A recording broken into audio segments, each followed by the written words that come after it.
no onde goige, no Puyanawake, Puyanawa Bakebu, Puyanawa Bakebu, no onde goige, no Puyanawake, Puyanawa Bakebu, Puyanawa Bakebu, no Kano Panare, Panare, Rukombai Chaike, Chai.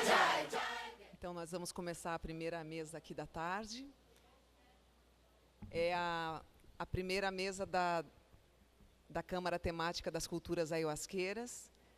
E eu gostaria de chamar aqui os 3 integrantes dessa mesa. O primeiro é o Antônio Alves, que é do Centro de Iluminação Cristã Luz Universal Alto Santo.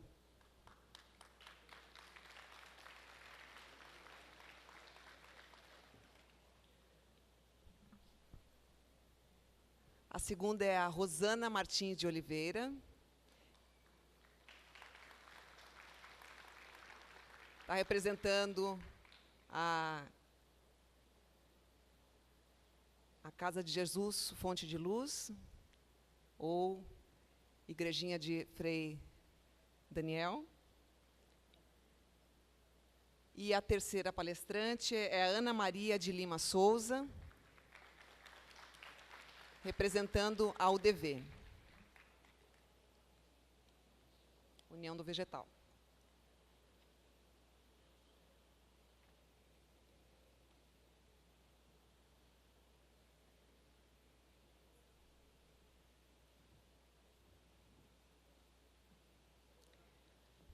Bem, o meu nome é Unides Queiroz, eu sou articuladora da Câmara Temática das Culturas Ayahuasqueiras de Rio Branco, que é uma entidade que está no Conselho Municipal de Políticas Culturais. A Câmara foi criada em 2007 e as suas balizas, as balizas da sua atuação, elas estão contidas num documento chamado Carta de Princípios, que foi assinado por diversas entidades ayahuasqueiras em 1991. E, nesse documento, diversos centros declararam. Então, dessa maneira, eu vou iniciar a abertura da mesa, chamando o primeiro palestrante, que é o Antônio Alves. Ele é fardado do Centro de Iluminação Cristã, Luz Universal, Ciclu Alto Santo, que é a casa espiritual fundada pelo mestre Raimundo Irineu Serra. O Antônio Alves, mais conhecido como Toinho, ele diz que ele era jornalista, mas ele se curou.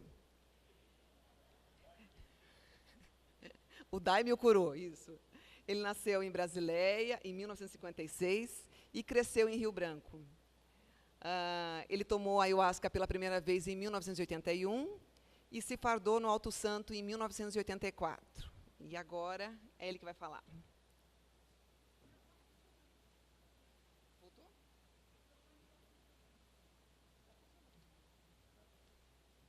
Está funcionando isso aí?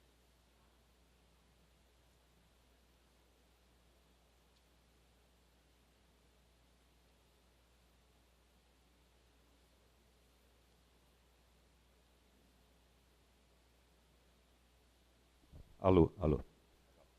Boa tarde. Eu trouxe primeiro uma fotografia para dizer de onde eu venho e onde é que eu moro. Eu moro... Não dá para ver minha casa debaixo dessas árvores aqui, nesse pontinho aqui. Se vocês derem uma olhada, nós estamos agora aqui, na UFAC. Essa é a cidade de Rio Branco. Numa foto um pouco mais ampliada, dá para ver que ela é uma ferida de desmatamento no meio da floresta amazônica. É uma área de grande desmatamento e devastação, e tudo isso aconteceu nos últimos 40, 30 e tantos anos. Até bem pouco tempo atrás, tudo isso aqui era floresta.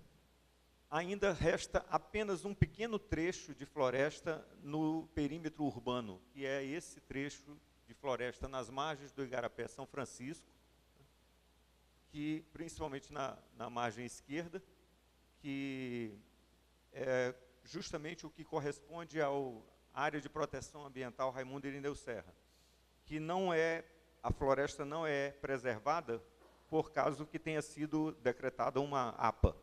Pelo contrário, foi decretada uma APA depois, quando a floresta já vinha sendo, esse trecho de floresta vinha sendo preservado, para reconhecer uma preservação. Por que que esse trecho aqui é o único trechinho de floresta dentro do perímetro de Rio Branco que ainda resta?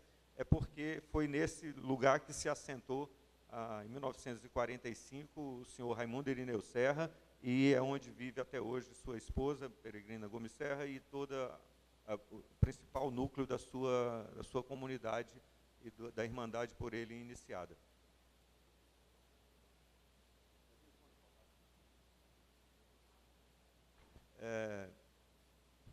Pode passar? A próxima? O mestre Irineu tem uma biografia já razoavelmente conhecida. Eu acredito que a maioria das pessoas que estão hoje aqui tem os traços principais dessa biografia. Não vale a pena ficar procurando coisas, detalhes, coisas novas. Quem quiser conhecer melhor, tem uma porção de sites, livros à disposição que vocês podem procurar. Se há um mês atrás eu colocasse mestre Irineu no Google, ele me daria 700.000 páginas de informações sobre ele. Agora, um mês depois, certamente ele vai me dar 780.000 páginas, e daqui a um mês, 900.000 páginas, porque crescentemente se publica o nome do mestre Irineu na internet, com todos os tipos de informação, infelizmente nem todas confiáveis. Entretanto, enfim, quem quiser fazer uma pesquisa vai ter um amplo campo de informações.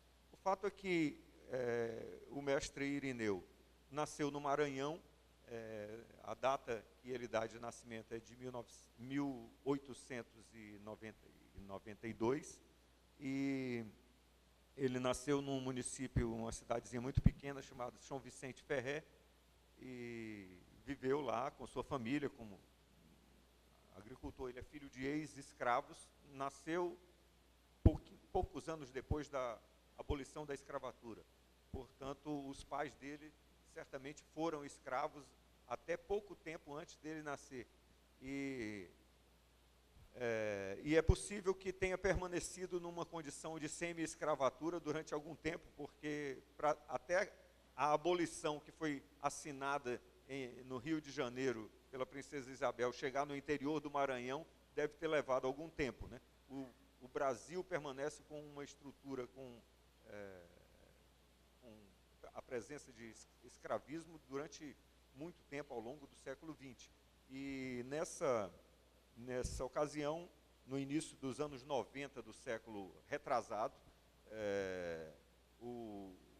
aquela família vivia principalmente na agricultura e na pequena cidade de São Vicente Ferré. O mestre Irineu saiu muito cedo de lá, veio para a Amazônia em busca como eles chamavam, o Amazonas. De Belém para cima era o Amazonas, não existia uma diferença. Naquela época nem existia, no início dos anos, passou a existir o território federal do Acre, mas as pessoas tinham como o Amazonas, por causa que o rio Amazonas nomeava toda a região. E ele sobe o rio, e chega em Chapuri em 1912. No mês de abril de 1912, ele chega na cidade de Chapuri, aqui nas cabeceiras do rio Acre, e vem trabalhar como seringueiro. Ele trabalha durante pouco tempo como seringueiro na região de Chapuri e sobe um pouco mais o rio para a região de Vila Brasília, que é hoje, depois descobriu-se que esse nome Brasília era seria o nome já escolhido para a futura capital do Brasil, então mudou-se de Brasília para Brasileia. E aí a Vila Brasileia, mas ele vai acima da Vila Brasileia, mais para perto da região onde hoje é a cidade de Assis Brasil, uma pequena vila que na época era conhecida como Três Fronteiras, porque ali é uma divisa a fronteira entre é conhecido como Três Bandeiras, porque ali é a divisa entre Peru, Bolívia e Brasil. Nessa região dos altos rios, do Alto Rio Acre, ele encontra com conterrâneos que tinham vindo antes do Maranhão, chamados Antônio Costa, André Costa, que dizem que eram até primos dele. Mas, enfim, eram maranhenses também como ele, e ele começa a frequentar a casa desses maranhenses, e é lá que ele conhece uma bebida que eles tomavam, que tinham aprendido com os índios e que tinha vários nomes, era chamado de uasca, mas também purgativo, remédio, qualquer nome que servisse para designar uma bebida que tinha poderes muito especiais. Eles se reúnem regularmente, as famílias desses Antônio Costa e André Costa, e começam e cultivam um uso regular da ayahuasca, e chegam a constituir uma organização religiosa. Eles fundam o que chamaram de Círculo de Regeneração e Fé. Com essas iniciais, CRF, eles tinham uma pequena organização que vem a ser a primeira organização religiosa do Acre, porque naquela época a Igreja Católica mandava os padres que vinham de Manaus para fazer as chamadas desobrigas, né? Sobe o rio, depois desce o rio, batizando, casando, pregando, fazendo leituras da Bíblia, mas nenhuma outra igreja, nenhuma organização religiosa tinha assentamento, tinha sede nesses territórios. Então o mestre Irineu, o jovem Irineu, que na época tinha pouco mais de 20 anos, se reúne nesse círculo de regeneração e fé, junto com os irmãos Costa. Aí ele obtém o que nós entendemos como uma iluminação, porque numa das reuniões o Antônio Costa fala para ele que estava vendo uma senhora e que ela queria falar com ele, e que orientou que ele se preparasse, que na próxima sessão ela iria conversar com ele. Na sessão seguinte, ele, na miração, encontra-se com uma senhora que se apresenta com o nome de Clara e que diz que tem uma instrução a ser dada para ele.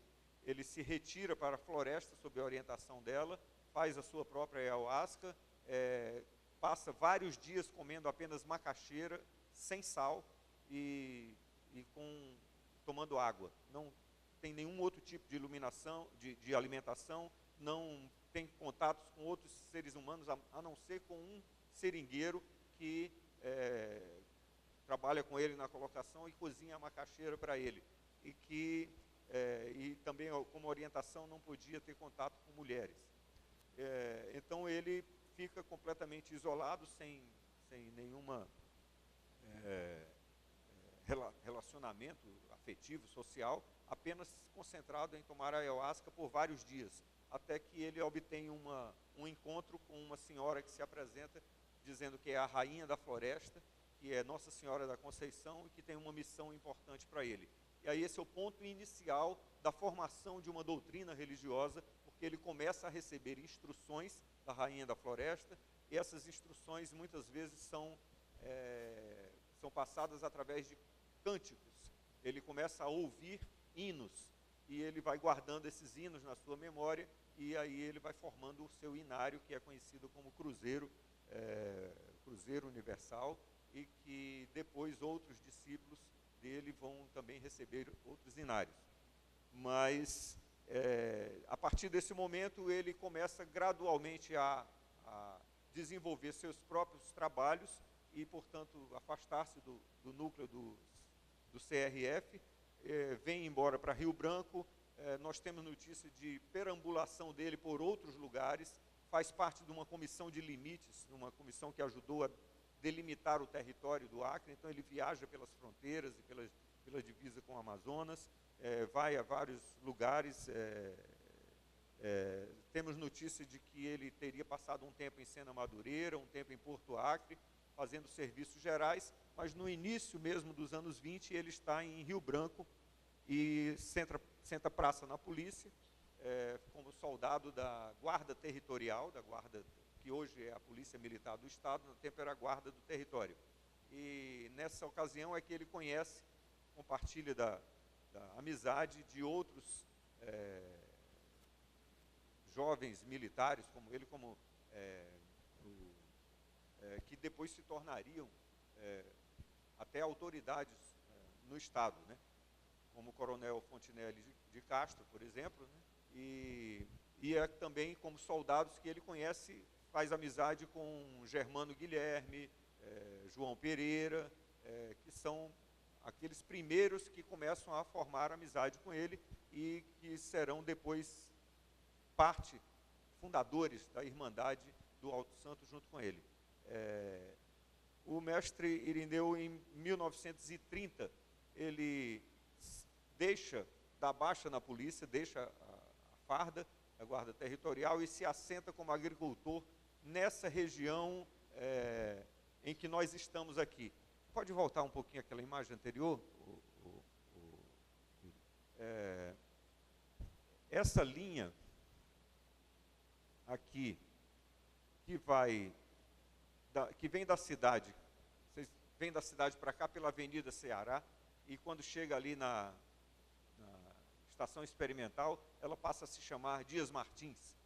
Essa estrada Dias Martins na verdade, era um varadouro, e nesse varadouro, ao longo da cidade, desde o bairro Bosque até aqui atrás tem uma outra localidade que a gente conhece como Barro Vermelho.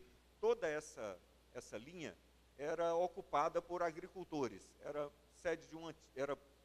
terras de um antigo seringal empresa que está na origem da formação da cidade de Rio Branco, e que, como eram terras arrecadadas pelo governo, as pessoas que vinham dos seringais, que deixavam de ser seringueiros e que não iam embora de volta para o Nordeste, vão se assentando nas periferias de Rio Branco, formando colônias agrícolas. Então, o FAC aqui, todo esse trecho aqui, margeando aqui o Igarapé São Francisco, toda essa linha aqui, tinha vários moradores, agricultores, seu Damião e sua esposa, Dona Maria, Chico Martins, Antônio Gomes, lá no final, no Barro Vermelho, Manuel Tenório. Se a gente for ver, dar uma olhada na lista de nomes, todos eles eram ligados ao mestre Irineu, porque foram se assentando, e embora fosse um assentamento que não era organizado por ele, mas como uma liderança que ele era da comunidade e que tinha bom relacionamento com o Coronel Fontinelli e com outras autoridades do Estado, ele orientava o assentamento de pessoas, dizia: pegue um terreno para você, vá lá com o Fontinelli, vá lá com fulano, fale para você pegar um terreno para você. Então, orientava as pessoas para irem se assentando nessa região. Em 1945, ele se muda para as Terras Altas. Essa daqui era uma colocação de seringa chamada Espalhado, e tinha várias estradas de seringa na beira do Igarapé. Entretanto, nas terras mais altas, do outro lado do Igarapé, que em 1945 ele, mais o Zé das Neves, que é um dos primeiros amigos dele, que compartilham e tomam daime junto com ele pelas primeiras vezes, eles resolvem transferir para lá, compram uma colocação de um seringueiro, dessa colocação Espalhado, e o mestre Irineu assenta sua casa na parte alta. Na parte alta do terreno, que ele chama de Alto da Santa Cruz, ficou então o povo conhecendo como Alto Santo. E Alto Santo se conhece até hoje. Pode passar a imagem. Essa foto aqui tem o mestre Irineu, mestre Daniel Pereira de Matos, que é o fundador da missão de São Francisco, aqui na Vila Ivonete, Zé das Neves, Germano Guilherme, Antônio Gomes, João Pereira. Então, aqui os mais antigos do Alto Santo sabem o nome até dessas crianças que estão por aqui. Mas essa foto é do final dos anos 30, início dos anos 40. Portanto, provavelmente a última foto feita na região aqui mais baixa, onde hoje a gente conhece como Vila Ivonete. e depois, pode passar, a próxima foto, eles começam a formar, você vê que tem um pequeno grupo de homens, tem uma outra foto com o grupo das mulheres, né? Esse daqui já é a terra, ó, uma clareira aberta na floresta, na região do Alto Santo, uma região alta. Mestre Irineu, casado com madrinha peregrina, e já em 50, né? E isso já com 1956 foi quando se deu o casamento, completa-se agora 60 anos. Pode passar? Essa é uma primeira sede construída, primeiro foi um barracão de palha, depois cobriram de cavaco. Então você percebe o crescimento da Irmandade, a atração de famílias que vão chegando, mas principalmente as famílias vão crescendo. A comunidade cresce pouco pela chegada de novas pessoas e cresce muito pelo crescimento natural das famílias que vão, você vê muita presença grande de crianças. Ele começa, então, a estruturar um trabalho com farda, né? Essa farda que vocês viram na fotografia anterior começa a mudar, pode passar a próxima, né? E passa a ser uma farda mais elaborada, com a roupa das mulheres e dos homens com um paletó branco. É importante situar o ano de 1957 e o início de 58 como um momento de formação dessa comunidade e de formação da doutrina religiosa e de todo o corpo de rituais que essa doutrina comporta. Como esse ano foi o ano em que o mestre Irineu retorna brevemente ao Maranhão, faz uma viagem de 3 meses, e ele vai ao Maranhão, visita sua família, e quando volta, ele vem trazendo 3 sobrinhos. Um deles chama-se Daniel. Pode passar a próxima foto? E nós vemos aqui, no início da década de 60, o casamento do Daniel com a dona Otília, né? E eles se reuniram para fazer uma foto no Alto Santo, perto da casa do mestre Irineu. Quando eu cheguei lá, ainda tinha essa palheira aqui, eu escapei muitas vezes debaixo dela. Mas essa foto do início dos anos 60 mostra uma comunidade completamente estruturada, e é importante, é significativa a saída dele ao Maranhão, porque nessa viagem ao Maranhão, ele volta a receber várias instruções da rainha a respeito dos rituais, da farda, do bailado, de uma série de detalhes que compõem os rituais da sua doutrina. Pode passar mais uma coisa? Madrinha peregrina e mestre Irineu na casa do Alto Santo, ainda coberta de cavaco, pode passar. Uma formação de não apenas no bailado, mas de acompanhamento de violões. Tinha, nesse tempo, muitas vezes as senhoras tocavam o violão para acompanhar o cântico dos hinos, pode passar. E aqui, em 1971, o velório, uma foto do velório do mestre Irineu Serra. Pode passar. Essa biografia do mestre se confunde, portanto, com a formação de uma comunidade e com a formação de uma doutrina. Nossa argumentação que a gente tem apresentado sempre é de que os mestres fundadores, e o mestre Irineu é um exemplo disso, reuniram em torno de si comunidades que formavam um recorte muito especial da cultura brasileira. Eles trouxeram para dentro do universo chamado Brasil uma bebida de origem indígena chamada ayahuasca, e eles fundaram em torno de sua vivência religiosa uma série de conhecimentos, comportamentos, linguagens, uma espécie de usina cultural bastante específica, né? Então, aqui, em torno desse mestre, se formaram carpinteiros, marceneiros, músicos, pintores, gente de todos os ofícios, né? agricultores, seringueiros, todo tipo de gente com todo tipo de conhecimento, principalmente gente que conhece as ervas, conhece o chá, conhece as rezas, conhece as curas, né, para o corpo e o espírito. Esse é um breve resumo de uma formação de um grupamento de ayahuasca muito especial, que tem até hoje como centro de toda sua vivência a presença do mestre fundador Raimundo Irineu Serra. Nós não nos consideramos uma irmandade, menos do que uma organização civil de direito constituído, dentro das leis, com registro em cartório, etc. Na verdade, o que nós somos é uma família, e o nosso pai é o fundador da casa, é o dono da casa, é o mestre Raimundo Irineu Serra. Até hoje, para tudo que a gente quer na nossa vida, é a ele que a gente recorre.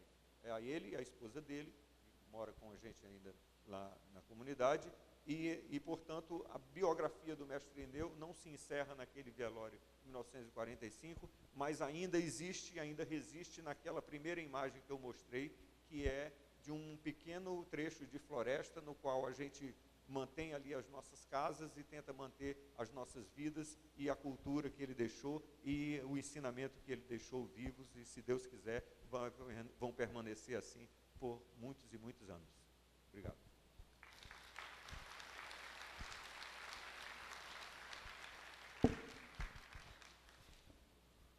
O Antônio Alves falou do Daniel Serra, que era sobrinho do mestre, e aqui nós temos um descendente do seu Daniel, que é o Mateus, que está bem ali. Levante Mateus, por favor. Ele é neto do seu Daniel Serra, então ele é descendente direto do mestre Irineu. E aqui a gente continuando, então, a nossa segunda palestrante é Rosana Martins de Oliveira.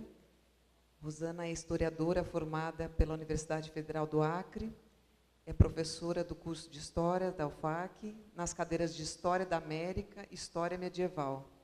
Ela é mestre em História do Brasil pela Universidade Federal de Pernambuco, com o título da dissertação De Folha e Cipó é a Capelinha de São Francisco, a religiosidade popular na cidade de Rio Branco, Acre. Ela ingressou no Centro Espírita e Culto de Oração Casa de Jesus, Fonte de Luz, em 1996, onde vem contribuindo como voluntária nas pesquisas realizadas na Casa de Memória Daniel Pereira de Matos. Com vocês, a Rosana.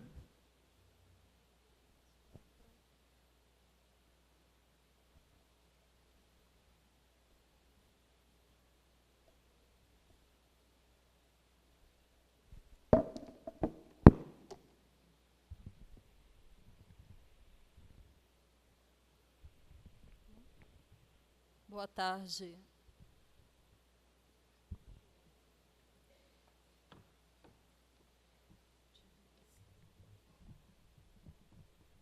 Tá bom. Tá, obrigada. Só afastar um pouquinho para minha leitura. Boa tarde a todos os presentes, os que vieram de outros estados do Brasil e também de outras partes, de outros países. Quero cumprimentar aqui os organizadores do evento, cumprimentar a Irmandade de Mestre Irineu, a Irmandade de Mestre Gabriel, na pessoa do Mestre Edson Lodge, e cumprimentar a Irmandade de Mestre Daniel Pereira de Matos, que foi o fundador do Centro Espírita e Culto de Oração Casa de Jesus, Fonte de Luz, que eu represento nesta mesa.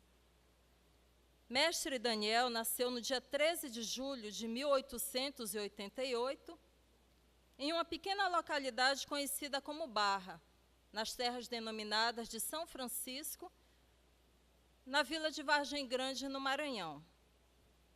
Mestre Daniel era filho de Tomás Pereira de Matos e Ana Francisca do Nascimento Matos, assim como o mestre Irineu, também descendente de escravos. Mestre Daniel nasceu 2 meses após a abolição da escravatura, numa região de feitorias de escravos. Em 1897, já com 9 anos de idade, o menino Daniel ficou órfão de pai e, mais tarde, por volta dos 12 anos, ele foi incluído na Escola de Aprendizes Marinheiros do Maranhão, onde permaneceu até os 17 anos de idade. Ali, ele recebeu instrução escolar e o aprendizado de diversos ofícios, entre eles o de carpinteiro, alfaiate, marceneiro, músico e barbeiro. Como parte do estágio na Marinha, na Escola de Aprendizes, ele deu início às viagens de instrução. Eram viagens feitas, né, pelos alunos, pelos aprendizes, no início da sua formação na Marinha. Então, quando ia chegando o tempo, né, deles saírem da Escola de Aprendizes, eles começavam a vida prática, que era exatamente fazer aquelas viagens, né, ou pelo litoral brasileiro, e, em alguns casos, fazer essas viagens também pela Europa. Foi assim, em uma dessas viagens de instrução, que mestre Daniel chegou ao Acre em 1905 e veio em missão de paz. Ele trazia batalhões para proteger e defender o Acre, que há pouco havia saído da sua guerra com a Bolívia, pela anexação do Acre, e também pela guerra que se dava entre os brasileiros e os peruanos, né, ainda pela questão do Acre. Então, ele chega exatamente nesse momento. Ele vem pela Marinha, trazendo batalhões de paz para guarnecer o Acre, para proteger o Acre, para garantir a paz neste território. Quando o mestre Daniel aqui chegou, fazia apenas 1 ano que a Vila Rio Branco havia sido criada. Só existiam aproximadamente 20 casas. Mas o jovem Daniel aportou e desembarcou nestas terras. Mas ainda não ficou por aqui. Antes, ele fez outras viagens ao Rio de Janeiro, à Europa e a Jerusalém, em navio-escola da Marinha. E como ele bem relatou em uma carta, por ter boa conduta e merecimento, que eram os únicos casos em que esses aprendizes faziam essas viagens pela Europa, nos navios-escolas, eram aquelas crianças, aqueles aprendizes ou aqueles jovens que eram comprovadamente conhecidos como pessoas de boa conduta dentro da Marinha. E mestre Daniel era um desses jovens, e por merecimento e por boa conduta, ele foi à Europa, fez essa viagem de instrução, conheceu Jerusalém e depois retorna, né?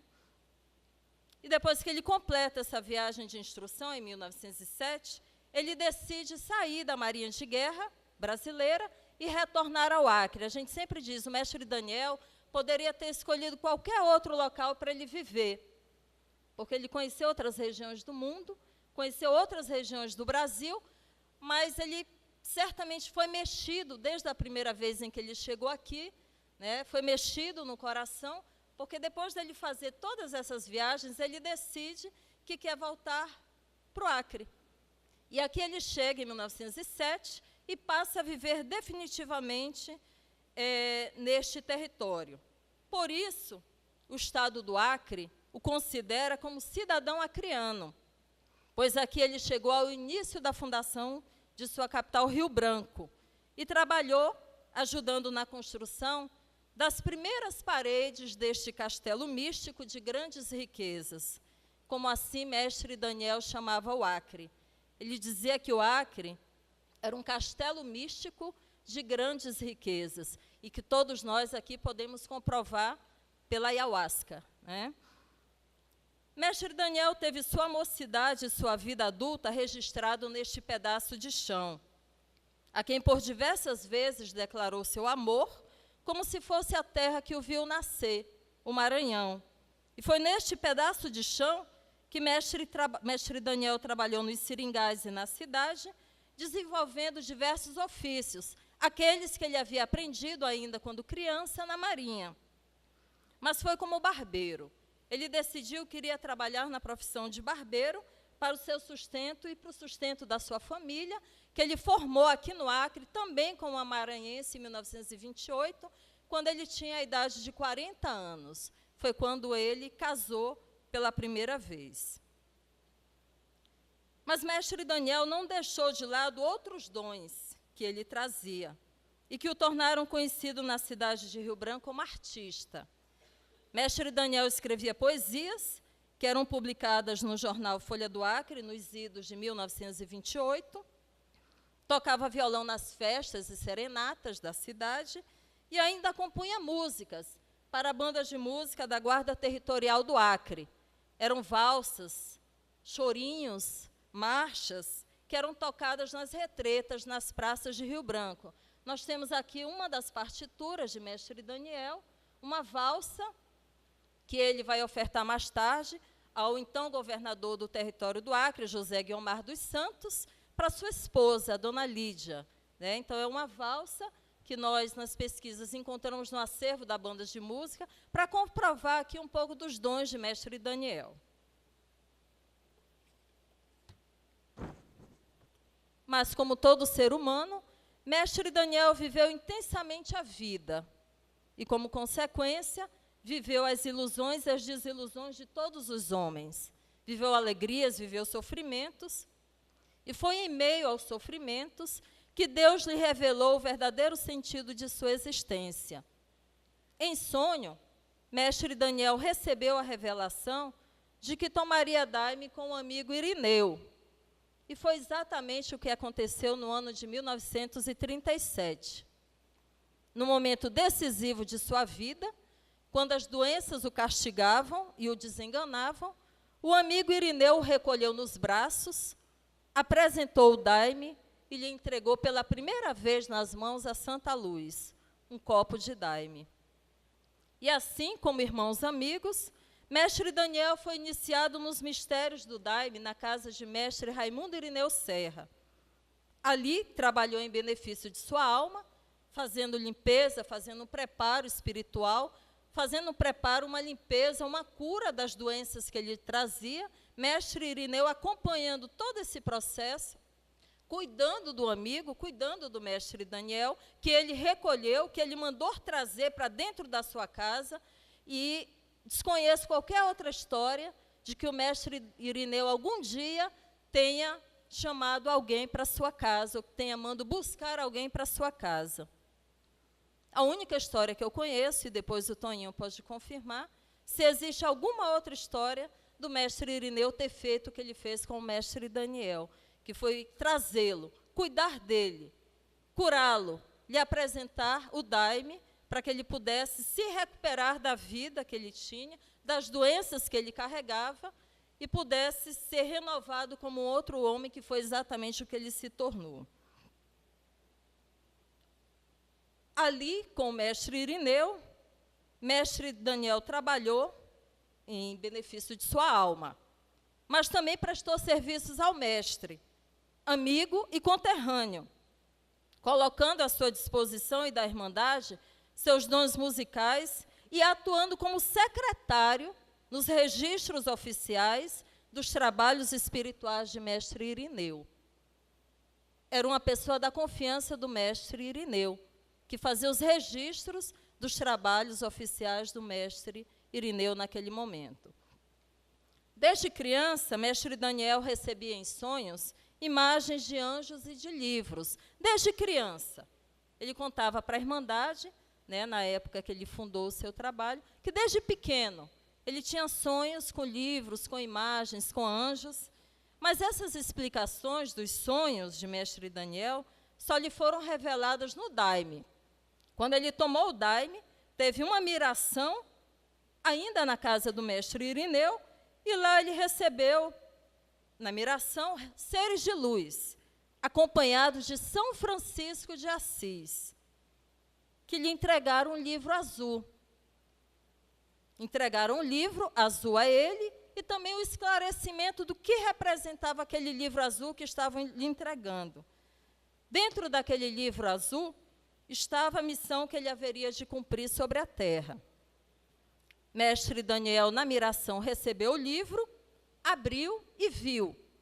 Mestre Daniel viu tudo aquilo que agora, neste pouco tempo que eu tenho aqui, vou explicar a todos os presentes o que se trata e do que se trata a revelação do livro azul que mestre Daniel recebeu para formar neste plano terrestre.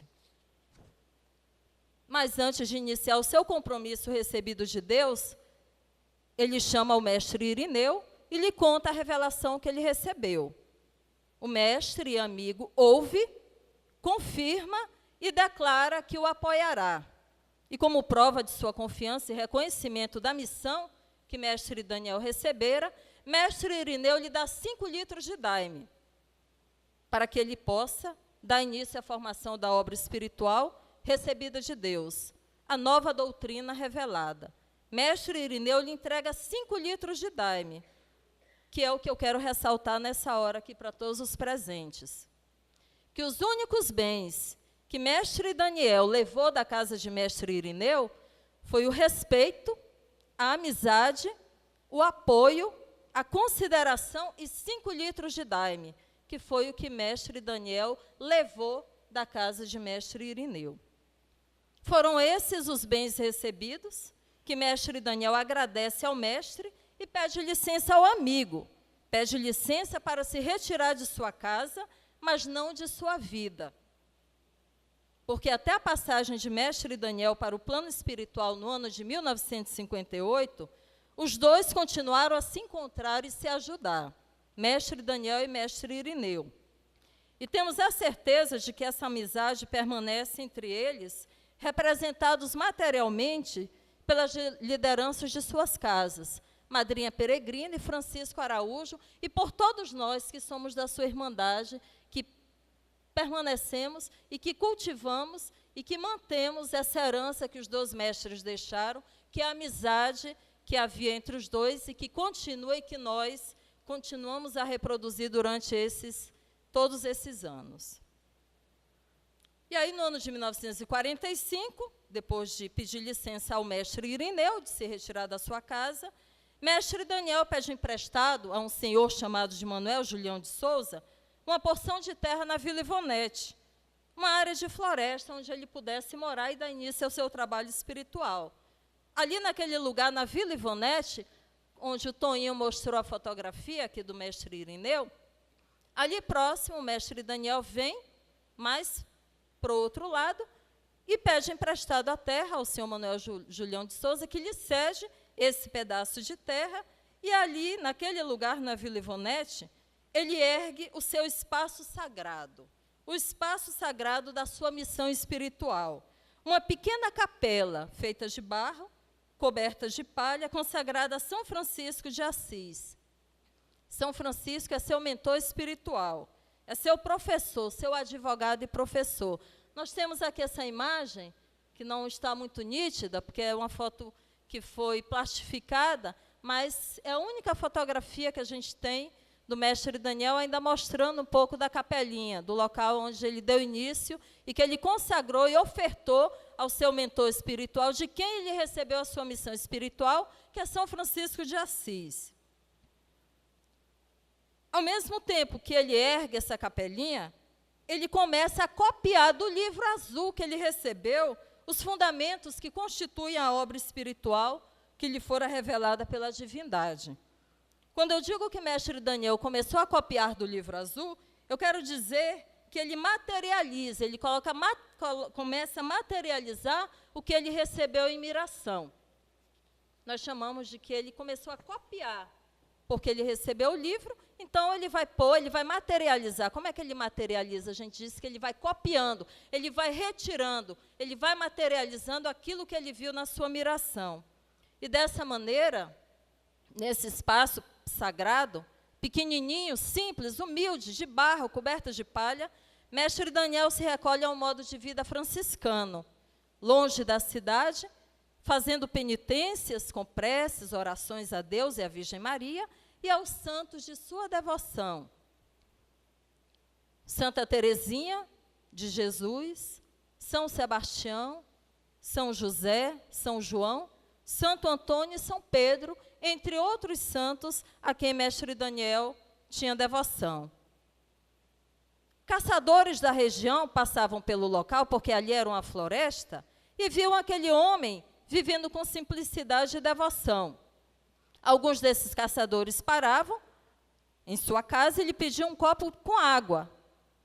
Conversa vai, conversa vem, E o caçador começa a criar intimidade com o mestre Daniel e vai desabafando seus problemas, vai colocando as suas necessidades, as suas dificuldades. Mestre Daniel ouvia, aconselhava, rezava e curava. E assim, seus dons foram sendo conhecidos na localidade e pelos moradores da cidade de Rio Branco, que começaram a chegar, começaram a procurar o mestre Daniel para que ele rezasse em crianças, para dele receber uma palavra de conforto, uma reza, uma indicação de banhos, de chás de plantas medicinais, ou a cura para suas doenças que haviam sido desenganadas pelos médicos. E para alguns desses que chegavam, mestre Daniel servia o daime mostrando o seu valor. Esses que passaram a comungar da Santa Luz foram os primeiros seguidores da missão de mestre Daniel. Foram auxiliados e iniciaram seu preparo na luz do daime. Esses primeiros seguidores acompanharam ainda a formação da doutrina e o auxiliaram na construção da igreja em Alvenaria, que ele deu início em 1958. Pouco antes dele desencarnar, ele iniciou a construção da sua igreja em Alvenaria. Mestre Daniel, nesse espaço, formou uma comunidade de homens, mulheres e crianças, trabalhadores e auxiliadores na obra espiritual, principalmente no serviço de acolhimento aos necessitados. Mestre Daniel forma essa comunidade exatamente para isso, para se preparar para tomar o daime, para se desenvolver espiritualmente, mas também para fazer o acolhimento aos necessitados, assim como fez São Francisco em Vida de Matéria. Ao longo de 12 anos, mestre Daniel conduziu a missão, servindo o daime, dirigindo as sessões, doutrinando as almas penitentes, atendendo as pessoas que o buscavam com doenças, desenganos e vícios, e ainda formando o inário, que é a base doutrinária, os ensinamentos cristãos da sua missão. Os ensinamentos de mestre Daniel são repassados através dos hinos, salmos e benditos, que ele recebeu do Livro Azul. E após concluir a sua obra e o tempo de vida sobre a terra, mestre Daniel faz a sua viagem para o plano espiritual na tarde de 8 de setembro de 1958, deixando um grupo de aproximadamente 30 irmãos preparados para darem seguimento à sua obra espiritual. Qual é a obra espiritual de mestre Daniel? Qual é a obra que foi revelada a ele, que ele copiou do Livro Azul? Essa obra se constitui no uso ritual do daime, como sacramento, seguindo um calendário religioso e cristão, de comemorações e homenagens a Deus, a Sempre Virgem Maria, e aos santos de sua devoção. O daime também, além das comemorações, ele é servido nas datas de preparo espiritual para toda irmandade. Mestre Daniel nos deixou o daime para desenvolvermos nossa espiritualidade, para nos conhecermos e melhorarmos nossa conduta, nossa existência neste plano terrestre, para termos paz de consciência e, principalmente, termos a paz com Deus, que é o nosso Criador. Mestre Daniel também formou as obras de caridade aos desencarnados e aos encarnados, que são realizadas em frente ao altar e no salão de obras de caridade. Salão de obras de caridade chamado de Daniel Pereira de Matos, em homenagem ao nosso fundador. Porque mestre Daniel nos diz que, além de cuidarmos de nós mesmos, do nosso preparo espiritual, nós devemos também, e é preciso olhar ao próximo, aquele que é necessitado, o que bate em nossa porta, seja ele encarnado ou desencarnado. As almas necessitadas, que em vida de matéria não souberam se preparar. Esse é o público-alvo da missão de mestre Daniel. As almas penitentes que viveram nesse plano terrestre, não fizeram preparo, desencarna e no mundo espiritual fica vagando sem saber o que fazer da sua vida, porque não recebeu um preparo. Que preparo é esse? O preparo de amar a Deus, de viver de forma correta, de ter boa conduta. Então, esse público, que são as almas desencarnadas, mestre Daniel faz o atendimento na sua casa, doutrinando essas almas. E mestre Daniel nos diz que é preciso acolher todo aquele que chegar à sua casa. Mas ele diz que não precisa sair da casa chamando os outros, não. Chamando um, chamando outro. Venha cá, venha conhecer a nossa casa. Ele diz que não precisa disso. Porque ele acredita que as pessoas que vêm à sua casa vêm trazidas por Deus. Por isso nós não divulgamos os nossos trabalhos, né? Porque nós acreditamos, a orientação que mestre Daniel nos deixou é essa, que nós acreditamos que as pessoas vêm trazidas por Deus, por São Francisco das Chagas, para receber um atendimento dentro da sua casa. Um outro fundamento que mestre Daniel também copia do livro azul é o inário. O inário é um conjunto de hinos, salmos e benditos, que revelam ensinamentos cristãos, instruções, louvores a Deus, à Virgem Maria e aos santos da corte celestial. Os hinos são cantados seguindo uma programação que mestre Daniel organizou e predeterminou. As mensagens dos hinos preparam a Irmandade para a vida, nos preparam para nós, para o nosso dia a dia, mas também nos preparam para que a gente possa realizar as obras de caridade.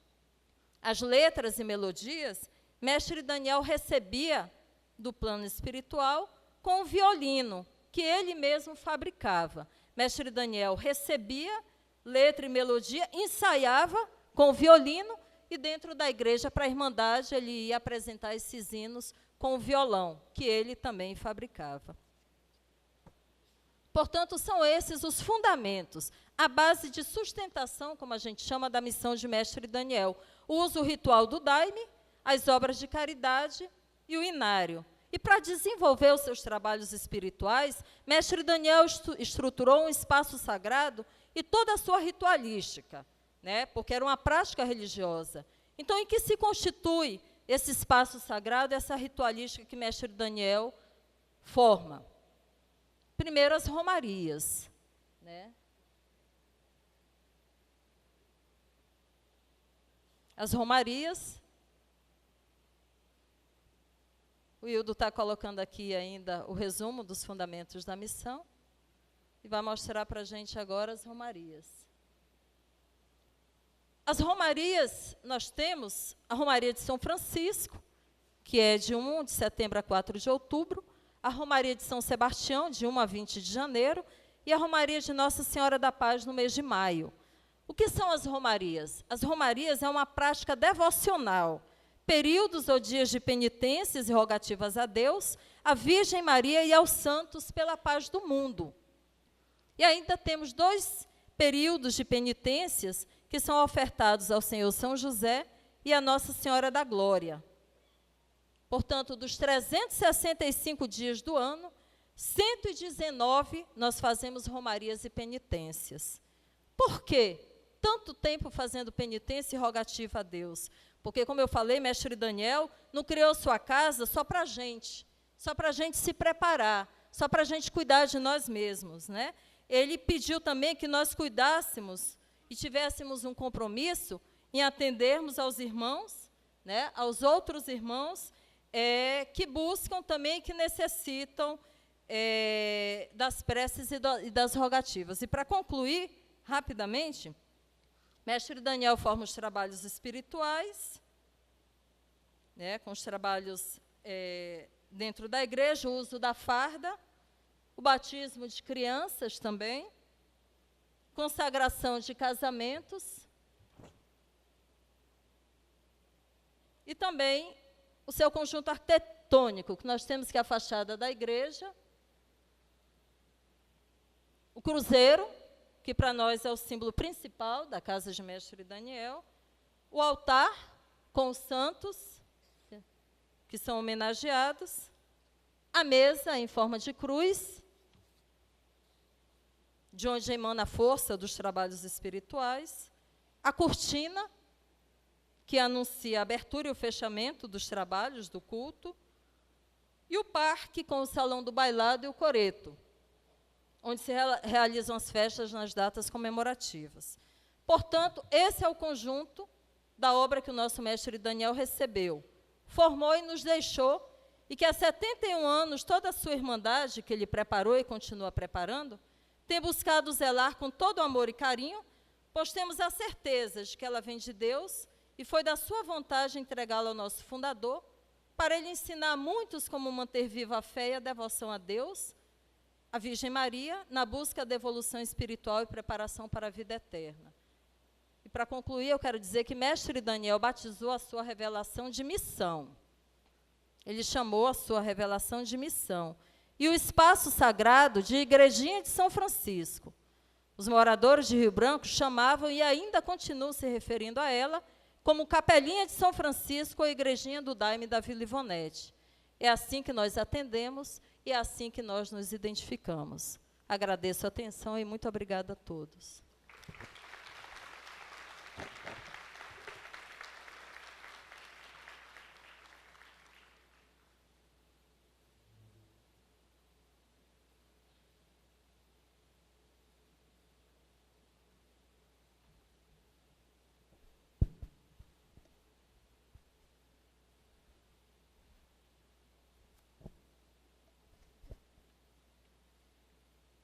Grata Rosana.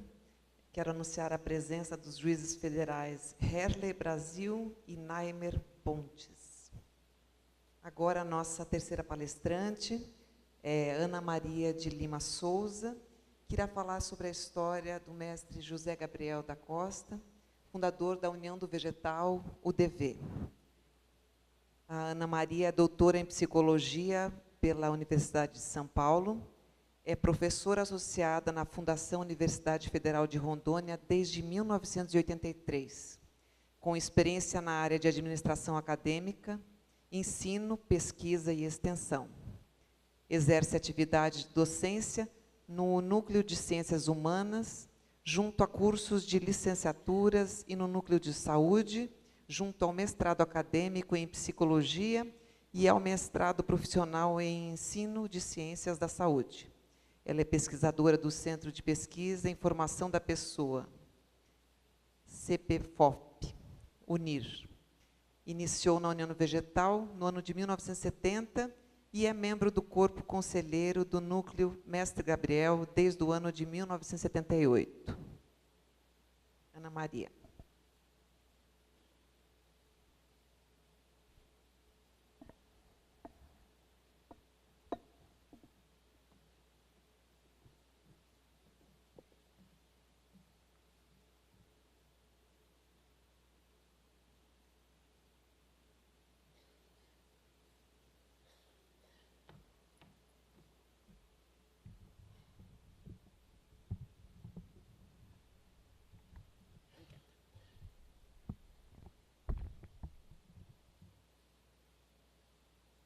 Com um símbolo sagrado de luz, paz, amor, cumprimento a todos aqui presentes, irmãos, na espiritualidade, seja na condição de representantes de suas instituições ou como participantes deste momento que nos é possibilitado trazer ao conhecimento da sociedade um pouco mais da história de cada um desses homens que dedicaram a sua vida em prol do bem-estar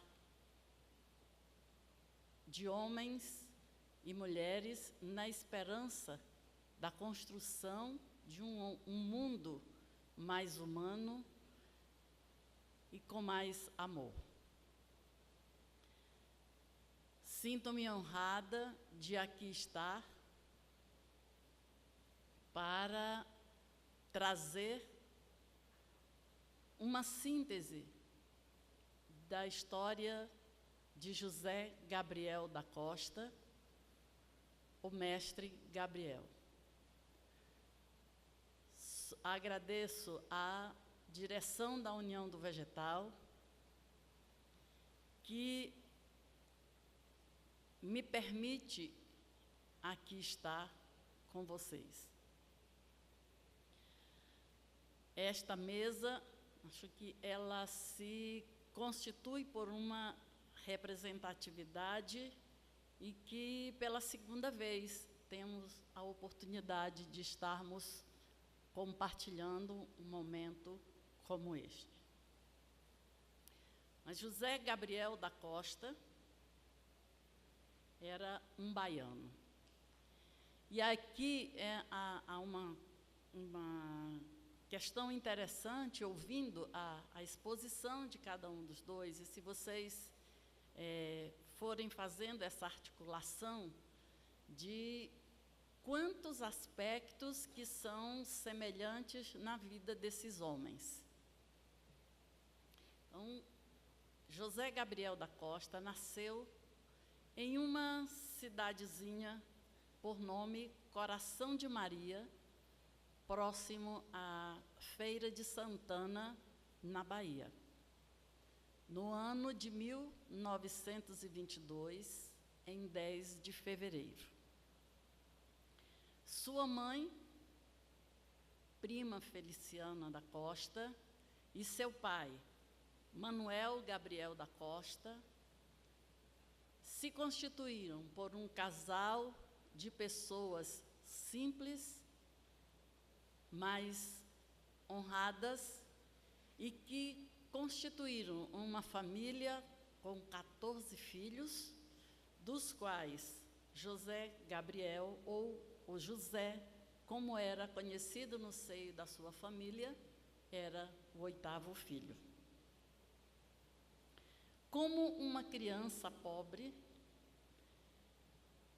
José cresceu junto com os seus irmãos, brincando e tendo o privilégio de ser criado com a liberdade de caminhar pelos espaços que a sua moradia lhe oferecia.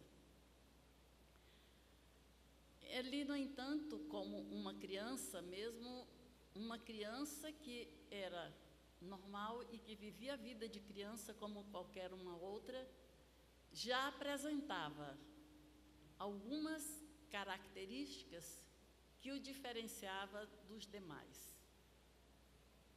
Aprendeu a ler sozinho, teve um período de escolarização curtíssimo que durou apenas 90 dias, porque o seu professor disse-lhe que não tinha o que ensinar para ele.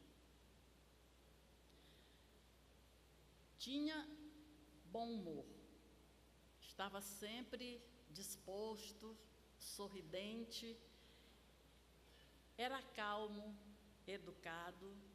Essas são características apontadas por um de seus irmãos, o senhor Antônio Gabriel. Tinha muita desenvoltura para conversar, fosse com crianças ou fosse com adultos. Há um episódio interessante, revelador desse bom humor do Gabriel quando criança, que o seu pai não estava muito bem de saúde, acometido por uma dificuldade respiratória. De manhã foi acordá-los e aí pegou o que eles chamam no Nordeste de um reio e chicoteou no chão para que eles acordassem, mandando que levantassem. Ele então pulou da cama e, de forma muito bem-humorada, disse que o couro daquele bezerro era um couro muito interessante, porque acordava quem não estava querendo levantar e trazia até uma alegria para aqueles que não estavam muito bem. E o seu pai achou muito interessante, mas se conteve, mas aquela foi uma expressão que fez com que melhorasse o seu estado de humor naquele momento.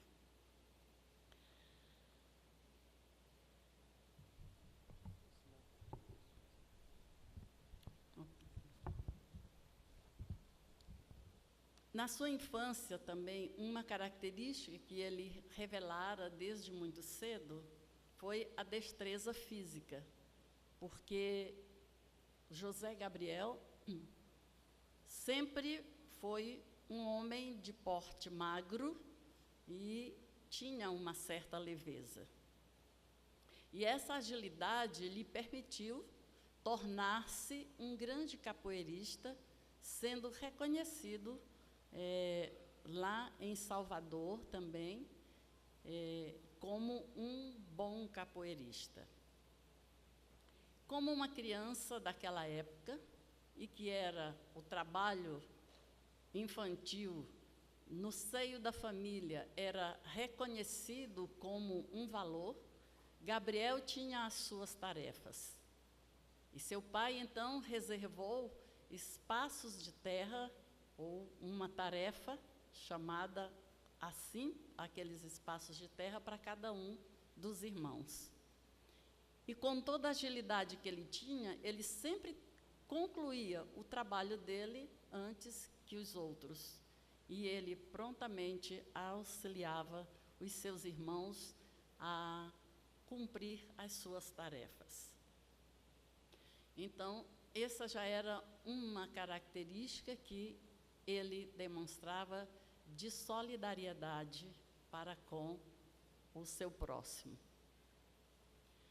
A sua família era uma família religiosa e, assim, Gabriel cresceu já tendo uma reverência e uma reverência a Deus. Aos 20 anos, em busca de oportunidades para o seu desenvolvimento, ele sai da cidadezinha onde nascer e viver até ali e vem para Salvador, a capital, para trabalhar. E lá passa quase 2 anos. Nessa trajetória curta em Salvador, Gabriel tem a oportunidade de ter contato com os terreiros de umbandas, de candomblé e centros espíritas kardecistas. Essa é uma das oportunidades primeiras de Gabriel, já inserindo-se no mundo da espiritualidade. E é aí que ele, então, desenvolve uma entidade que é conhecido como o Sultão das Matas.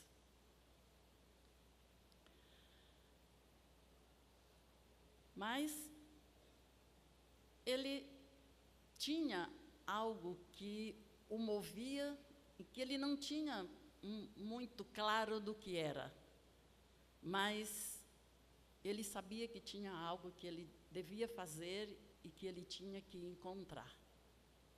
E ele, então, na década de 1940, com o movimento da produção do látex na região norte, ele se alista e vem sai da Bahia para o estado do Pará, sai de Belém, do Porto de Belém para Manaus, e de Manaus vem para Porto Velho. E em Porto Velho, ele então começa um primeiro contato com essa grande região chamada Amazônia. E aí esse é um outro aspecto que é muito interessante na história desses 3 homens, né? E que até nos deixa a pergunta, por que essa Amazônia é esse espaço tão propício para que tenha se desenvolvido todo esse trabalho com a ayahuasca. Então, Gabriel adentra aos seringais e começa a trabalhar no corte da seringa, colhendo o látex. E havia uma denominação para aqueles que chegavam e que não entendiam da lida com o látex e que eram chamados de brabo. E Gabriel, num curto espaço de tempo, faz uma trajetória entre o brabo e o tuxaua, que era uma outra denominação para aquele que conseguia ter uma produção superior aos demais.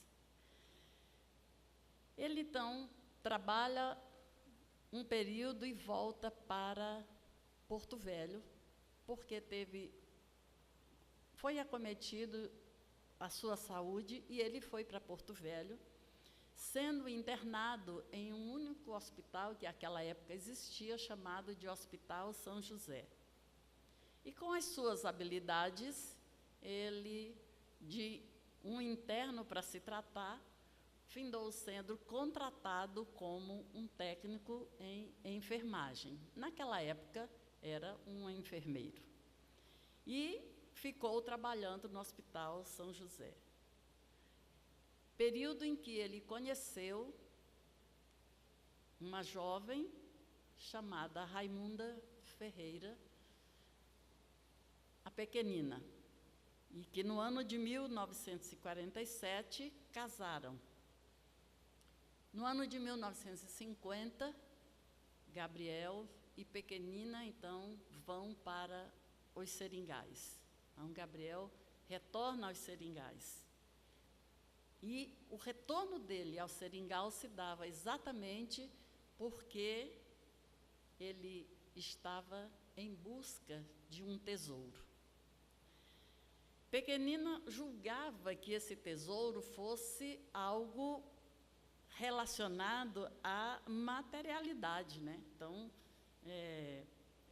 ela achava que isso tinha a ver com ouro, com pedras, mas jamais imaginara que o tesouro é o vegetal. Moraram mais algum tempo, então, e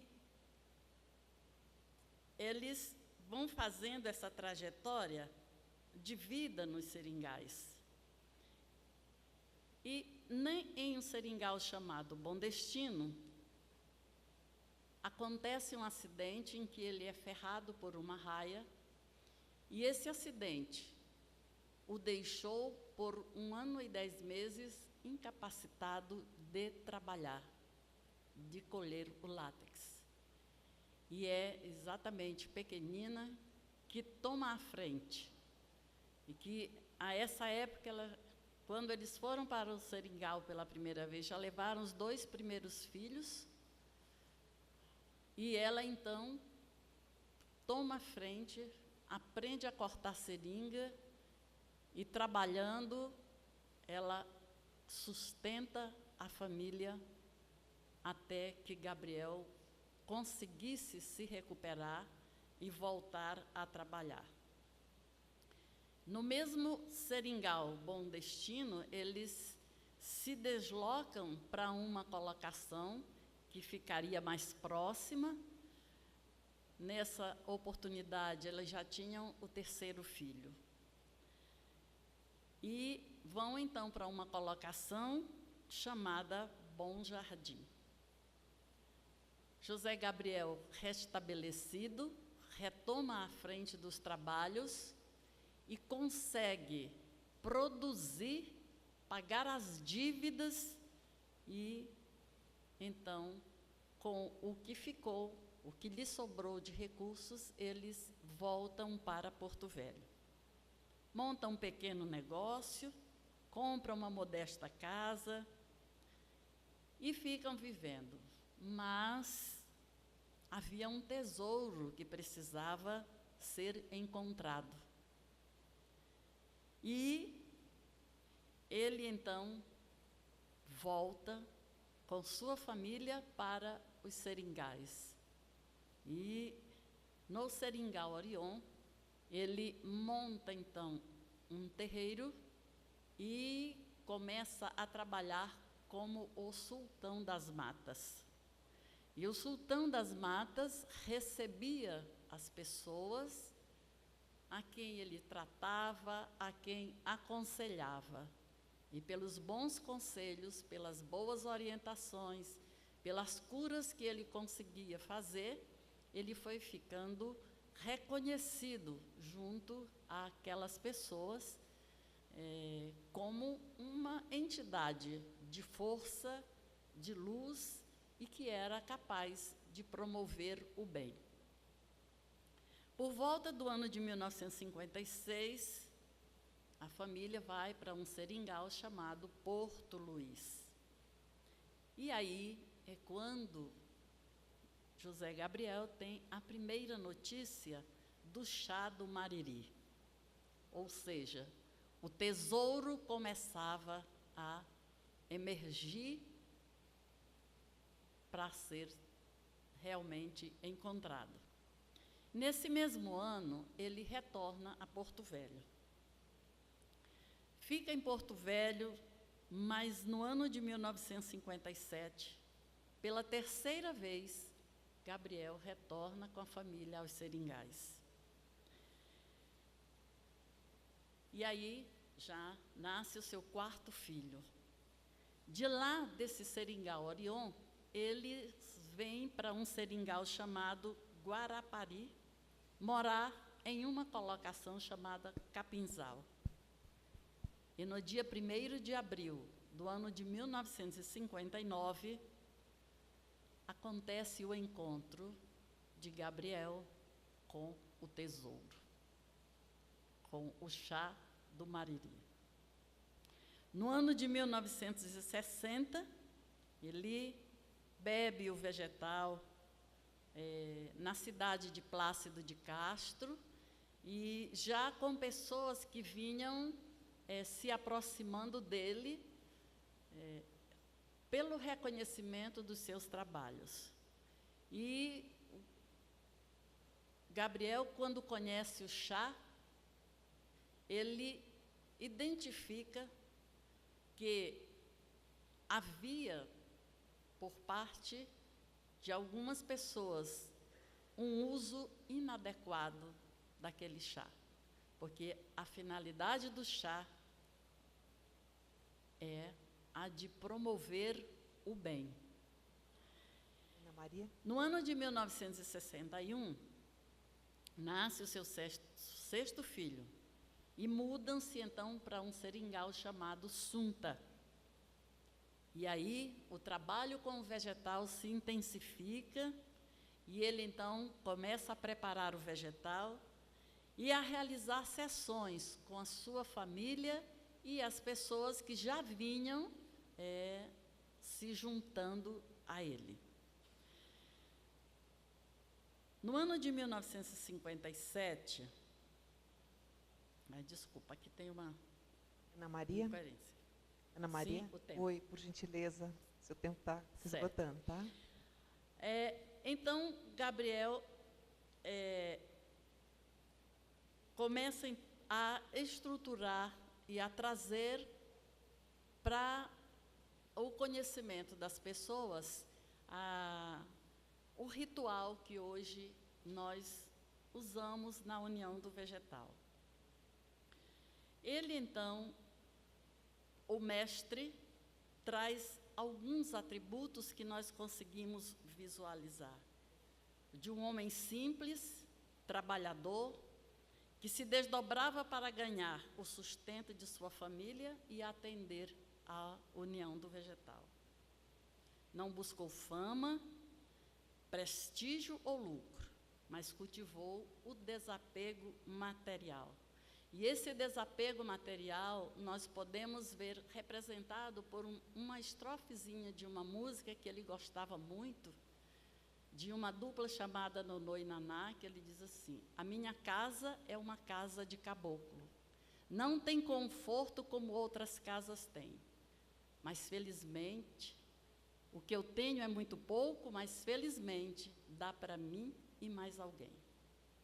Então, sempre acolheu a todos que o procuravam, mantendo com todos um convívio fraterno, respeitoso e amoroso. E nos proporcionando um ensinamento que é um ensinamento que vem desde Jesus, que precisamos amar o próximo como a si mesmo e tratar a todos sem distinção de raça, credo, nacionalidade ou classe social. Aprender a viver em paz de espírito e a mostrar a confiança e a crença de que o homem é capaz de superar as adversidades para se tornar mais humano e um ser melhor. A permanência desse mestre pacificador em matéria, como mestre da União do Vegetal, foi um tempo curto, de apenas 10 anos. No dia 24 de setembro do ano de 1971, Gabriel faz a sua passagem, mas esse tempo foi um tempo suficiente para que ele pudesse edificar essa união, criar a União do Vegetal, registrar esta União do Vegetal no astral superior e organizar, deixar a base da sua organização para se desenvolver no seio da humanidade com o símbolo de luz, paz e amor.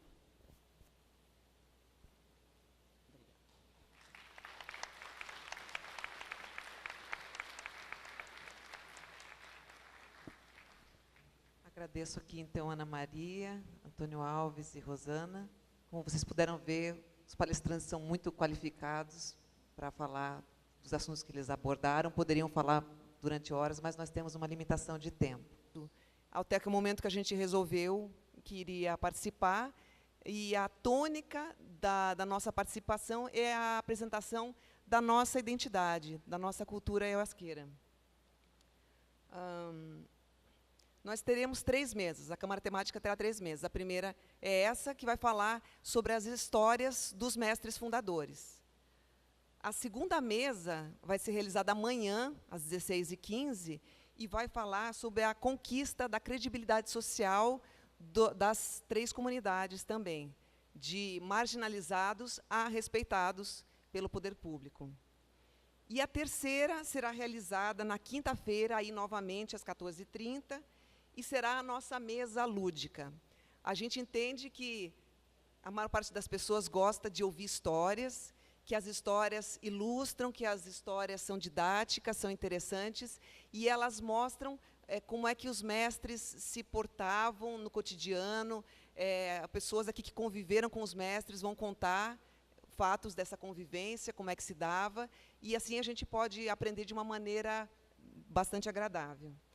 Tudo isso foi preparado com muita atenção, muita responsabilidade e muito carinho para vocês, e a gente espera de coração que vocês possam fazer uso dessas falas, do que vai ser dito aqui. Grata.